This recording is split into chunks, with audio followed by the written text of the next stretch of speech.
Hello students, I Sushma Kataria from Suraj School Bhiwadi, and today in this video we'll discuss about the 8th class poem, second poem, the geography lesson. Okay, the geography lesson written by Zulfikar Ghosh. So first of all, let's discuss what the poem is all about.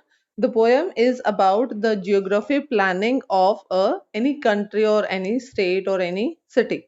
Clear so the point is saying that when जब भी आप उसको सड़कों के बीच में घूम रहे होते हो तो उस टाइम पे हमें नहीं पता चलता कि ये हमें लगता है कि कहीं भी घर कहीं किसी भी तरीके से बना दिए गए हैं, कोई प्रॉपर प्लानिंग नहीं है, कुछ भी अनप्लान तरीके से है।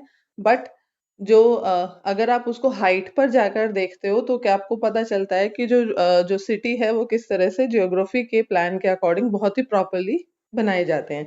तो सेम जो यहाँ पे जो पॉइंट है वो एक्सपीरियंस कर रहा है अपना कि किस तरह से अगर जब वो स्काई जो वो जेट प्लेन में बैठकर जा रहा होता है तो उसको नजर आता है कि सिटी जो है कितने अच्छे प्लान तरीके से बनाया गया है।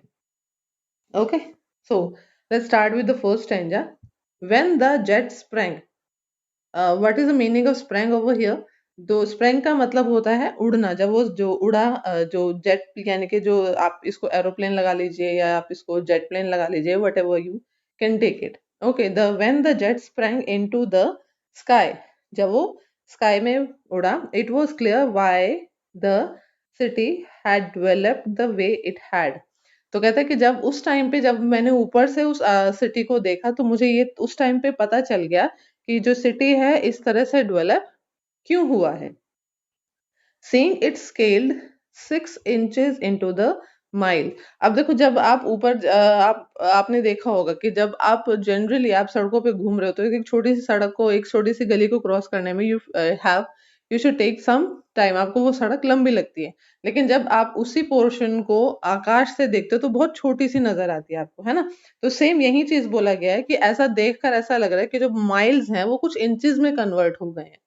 ठीक है? अब जैसे मान लो कि आप अगर अपने कॉलोनी के ऊपर या आप अपने सिटी के ऊपर से जा रहे होते हो या आप अपने उस एरिया के ऊपर से जा रहे होते हो तो आपको ये लगता है यार कितने छोटे-छोटे घर हैं, कितने छोटे-छोटे नज़र आ रहे हैं, है ना? लेकिन होते तो एक्चुअली बड़े हैं।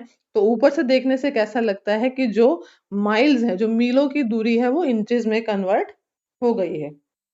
Okay, there seemed an inevitability. Inevitability का मतलब होता है कि बहुत ही दिख रहा है कि बहुत ही वेल प्लान्ड तरीके से बनाया गए हैं। ठीक है, but about what on ground had looked haphazard का मतलब होता है कि बेढंगे तरीके से, अनप्लान्ड तरीके से। ठीक है, आप इसको इन एक दूसरे के ऑपोजिट भी बोल सकते हो। ओके, सो वो कह रहा है कि जब आप उसको स्काई से देखते हो, जब कुछ माइल्स जो है वो इंचेस में कन्वर्ट हो जाते हैं तो उनको देखकर ऐसा लगता है कि ये जो पूरा जो एरिया है वो बहुत ही प्लान तरीके से बनाया गया है। लेकिन जब हम उसको ग्राउंड लेवल पे यानी कि जब हम इसको सड़कों पे से घूमते हुए देखते हैं तो ऐसा लगता है कि बहुत ही अनप्लान तरीके से पूरे सिटी को क्रिएट किया गया होगा। ठीक है, अनप्लान्ड विदाउट एनी स्टाइल मतलब ग्राउंड से हमें कैसा नजर आता है? एक क्वेश्चन आएगा आपका, what kind of things poet observe from the ground and what kind of difference he find from the sky। ठीक है, स्काई से क्या उसको डिफरेंस नजर आता है और ग्राउंड लेवल पे क्या नजर आता है? स्काई से उसको क्या नजर आता है कि जो पूरा पोर्शन है वो बहुत ही प्लान तरीके से बनाया गया है, और ग्राउंड लेवल पे उसको क्या नजर आता है कि जो पूरा जो सिटी है वो भी अनप्लान तरीके से क्रिएट किया गया है। ठीक है, when the jet sprang into the sky। so इस पूरे स्टैंजा में आपको 3 डिफिकल्ट वर्ड्स नजर आते हैं। एक तो है ये sprang यानी कि फ्लाई करना, इनएविटेबिलिटी इसका मतलब है प्लान्ड तरीके से, हैपहैजर्ड अनप्लान्ड तरीके से। ओके, समझ में आ गया? सो इस पूरे पोयम में क्या फर्स्ट स्टैंजा में क्या दिखाया है कि जब जो पोएट है वो आकाश की तरफ जा रहा होता है, प्लेन में बैठ के जा रहा होता है, वो देखता है कि जो पूरा सिटी जो है बहुत ही वेल प्लान तरीके से उसको पूरे को क्रिएट किया गया है। क्लियर? और जब वो बहुत जो इंचेस हैं, वो जो माइल्स हैं, जो मीलों की दूरी है वो इंचेस में कन्वर्ट हो जाती है जब वो ऊपर से देख रहा होता है। लेकिन वही चीज उसके ऑपोजिट वो क्या बोल रहा है, लेकिन जब हम इसको ग्राउंड लेवल पे यानी कि जब हम इसको जमीन पर रहकर यानी कि अब हम शहर की सड़कों में से अगर हम इसको घूम रहे होते हैं तो हमें लगता है कि ये बिल्कुल ही अनप्लान्ड तरीके से बनाया गया है। ठीक है, आई होप आपको फर्स्ट स्टैंजा समझ में आ गया होगा. So the next stanza is when the jet reached 10,000 feet. अब जब जेट प्लेन जो है वो 10,000 फीट की हाइट पर चला जाता है, it was clear why the country had cities where the rivers run. तो वो कहता है कि अब उसको समझ में आ गया कि जब वो और थोड़ा सा ऊपर जाता है, जब वो 10,000 माइल और ऊपर चला जाता है, तो उस टाइम पे उसको समझ में आ जाता है कि जो सिटी है वो, जो कोई भी जो देश है उसके जो सिटी है मैक्सिमम ऐसी जगह पे क्यों है जहां पे पानी, जहां नियर बाय वाटर है. ठीक है, रिवर रन समझ में आ गया कि नदी के आसपास क्यों है ऐसा. ऐसा उसको वो चीज का आंसर मिल गया. क्वेश्चन आता है, what kind of question was there in the person या पोएट्स माइंड. पोएट के माइंड में क्या क्वेश्चन था कि जो सिटीज हैं वो नदी के आसपास ही क्यों क्रिएट किए जाते हैं, एक. ठीक है. सेकंड क्वेश्चन है कि जो why the valleys were populated. Valleys में, वैलीज का मतलब होता है कि जो पहाड़ होते हैं उसके बीच में जो प्लेन एरियाज होता है ना, वहां पे इतनी पॉपुलेशन क्यों होती है, प्लेन एरियाज में इतनी पॉपुलेशन क्यों होती है. वो दो क्वेश्चन है उसके माइंड में. अब इस स्टैंजा में उसको क्वेश्चन का आंसर मिल जाता है. क्यों? पहला question, why the people use to live near by the river, वो क्यों पसंद करते हैं, एक क्वेश्चन. सेकेंड क्वेश्चन है कि जो वैलीज जो है वो जो प्लेन एरियाज हैं वो इतने पॉपुलेटेड क्यों होते हैं. ठीक है, तो दो क्वेश्चन है. अब आंसर क्या मिलता है उसको, द लॉजिक ऑफ जियोग्राफी. अब वो लॉजिक ऑफ जियोग्राफी अब उसको समझ में आ गया क्या है, that land and water attracted man. समझ में आ गया आंसर क्या है, क्योंकि जो लैंड और वाटर है दोनों मैन को अट्रैक्ट करते हैं. कैसे? मान लीजिए आप ऐसी जगह पे रहते हो, आप मान लीजिए आप पूरे मरुस्थल में रहते हैं. ठीक है, और आपके नियर बाय ना कोई पानी है, ना ही कोई ऐसी जमीन है जहाँ पे आप अपने लिए कुछ खाना या कुछ भी ग्रो कर पाओ या अपने लिए अच्छे से घर बना पाओ. तो क्या होगा, आप जी पाएंगे? No, you are not able to live properly, right.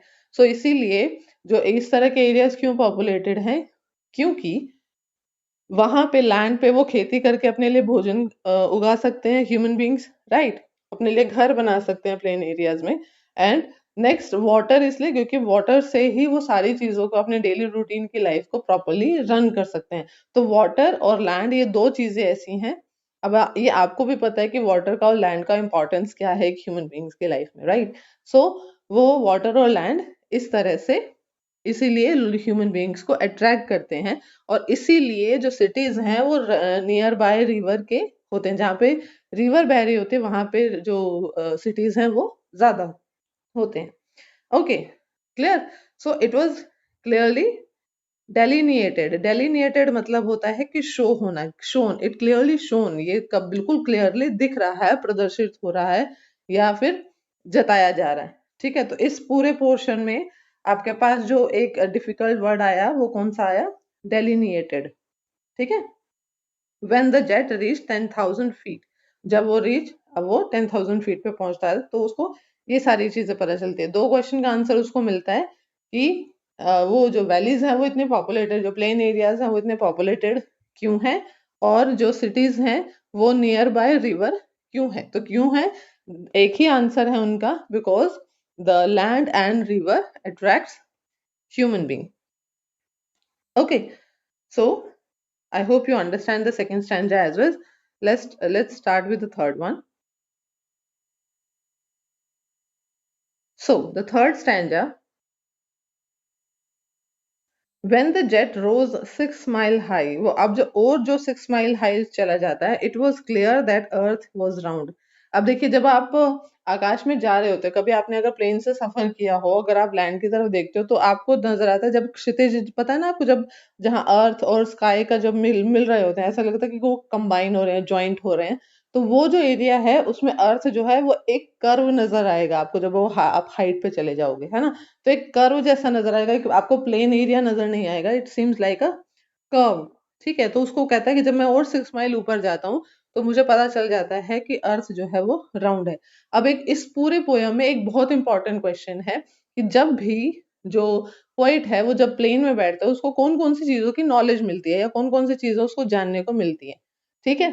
सो इसमें एक इस टेंजा में उसको क्या समझ में आया कि जो अर्थ है वो राउंड है। Second, that it was more than sea than land. तो वो कहता है एक और चीज उसको समझ में आई कि जो अर्थ है उसमें वाटर ए बॉडीज ज्यादा है इंस्टेड ऑफ लैंड बॉडीज। ठीक है, यानी कि लैंड एरिया कम है और जो सी एरियाज है वो ज्यादा है। But it was difficult. अब ये थोड़ा सा लीक से हटके और एक तरह से मोरल ऑफ द स्टोरी आप इसको बोल सकते हो। But it was difficult to understand that man on the earth found cause of hate each other. वो कहता है अब मुझे सारे क्वेश्चन के आंसर तो मिल गए, लेकिन मुझे एक क्वेश्चन का आंसर अभी भी नहीं मिला कि क्यों जो ह्यूमन बीइंग्स हैं वो अब एक दूसरे से इतनी नफरत करते हैं। ठीक है, to build walls across the city and to kill from that height. अब वो कहता है कि मुझे एक चीज समझ नहीं आई। कहता है मुझे सारी चीजें समझ में आ गई कि जो अर्थ है वो राउंड है, लैंड लैंड एरिया कम है, वाटर बॉडीज ज्यादा है, क्लियर। और जो जियोग्राफी वालों ने जियोग्राफी वेल प्लान तरीके से सिटीज को बनाते हैं। सेकंड चीज वो क्या समझ में आई, सेकंड स्टैंडर्ड में उसको समझ में आता है कि जो रिवर्स के और प्लेन एरिया इतने पॉपुलेटेड क्यों, ये उसको समझ में आ गया। थर्ड स्टैंडर्ड में उसको क्या समझ में आया कि अर्थ जो है वो राउंड है। ठीक है, लेकिन उसको एक चीज समझ नहीं आई, why the human being have hate each other. और वो जो दीवारें क्यों बनाई गई हैं एक दूसरे से अलग रहने के लिए। Why don't every people live together. ठीक है, सारे जो लोग हैं वो एक दूसरे के साथ क्यों नहीं रहते हैं। ठीक है, तो ये चीज उसको समझ नहीं आई, बाकी उसको बहुत सारी चीजें समझ में आ गई। Okay, and to kill from that height. वो कहता है कि मैं चाहकर भी इस हाइट से भी उस प्रॉब्लम का सॉल्यूशन नहीं निकाल पा रहा हूं, मैं उस प्रॉब्लम को किल नहीं कर पा रहा हूं जो प्रॉब्लम हेट को क्रिएट कर रही है। ठीक है, so it was not clear why. अब वो क्वेश्चन पूछ रहा है, एक तरह से वो अपने आप से क्वेश्चन पूछ रहा है कि क्यों नहीं मैं, जब इतने सारे क्वेश्चंस के आंसर उसको मिल जा रहे हैं, उसको इतने सारे एलिमेंट्स के बारे में पता चल रहा है अर्थ से रिलेटेड, तो वो जो अर्थ पे जो लोग रह रहे हैं उनके बारे में उसको क्यों पता नहीं चल रहा है। ठीक है, so this is your entire poem. In the assignment, I will give you the question answers and you have to do that things in your pen notebook. And tomorrow onwards, tomorrow also we will discuss the more extra questions of it. Okay, guys, I hope you completely understand the poem. Thank you.